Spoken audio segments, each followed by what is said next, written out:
With private personal pension plans taking over from collective schemes, the burden of financial risk is being placed squarely on us as individuals.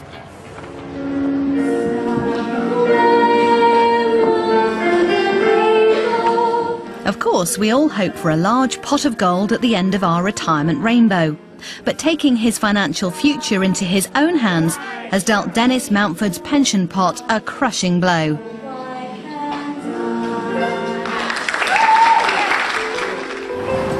Partially sighted and in his early 70s, Dennis was targeted by a salesman from a company called PCD, advising him to move the pension he'd been investing in for 30 years. They claimed they invested moderately cautious investment, that it was regulated, so the firm sounded quite respectable. So I decided to go ahead with this, and the agent, the financial advisor, came back with a lot of forms, which I went through. Because I'm registered blind, he read most of them to me. Dennis thought his pension was being safely invested. But a few months later, he learnt the salesman had taken a 4% commission from the entire pot of £120,000.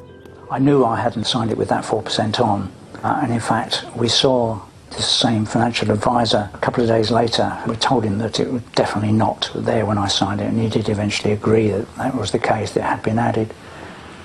To add insult to injury, a further 6% in commission was taken from Dennis's savings when they were invested in an offshore fund. So PCD had taken 10% of Dennis's entire pension pot in the space of just a few weeks. We've learnt that in the last 18 months, PCD has persuaded at least 200 people, either in or nearing retirement, to move their pension pots to offshore investments. Each time, PCD would take 10% of their clients' pension pots, earning the firm nearly £2 million in commission. So who's behind PCD? Well, this is the address given to clients who sign their savings over. In reality, this is just a mailbox address. There's no actual office here. Just a few minutes away is PCD's real address, which appears in official records at Companies House. And they've gone from here too. The landlord chucked them out, but we've got another address in Birmingham. It turns out it's for a small bungalow on a typical residential street. Well, the landlord told us that they were there earlier this year, but left after about 6 weeks without paying their rent. We couldn't find a current address, but we did discover PCD is owned by IAW, a company based in Cyprus. It's licensed by the UK regulator to sell insurance, not pensions. IAW, in turn, is owned by the same man who owns this company, De Vere Group. And De Vere are based here in Knightsbridge, just a few hundred yards from Harrods. They sell financial products all around the world, and commission is king. We've managed to track down some internal documents that show just how well the business is doing.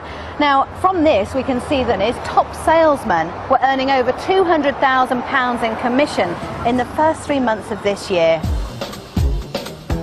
PCD and De Vere are both owned by this man, Nigel Green.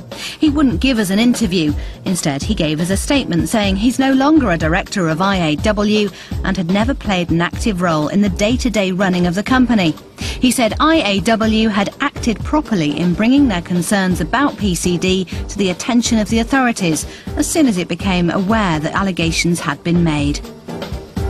The Financial Services Authority won't comment on an ongoing investigation. PCD's elderly victims have been left to count their losses. I shall have to just carry on working for a little bit longer, perhaps. We live quite modestly, so I think we can probably survive, but it's very angry, of course, that other people are making money out of my odd 30 years of hard investments. The FSA watchdog is trying to solve the problem of rogue companies like PCD. From 2013, financial advisors will be banned from earning commissions.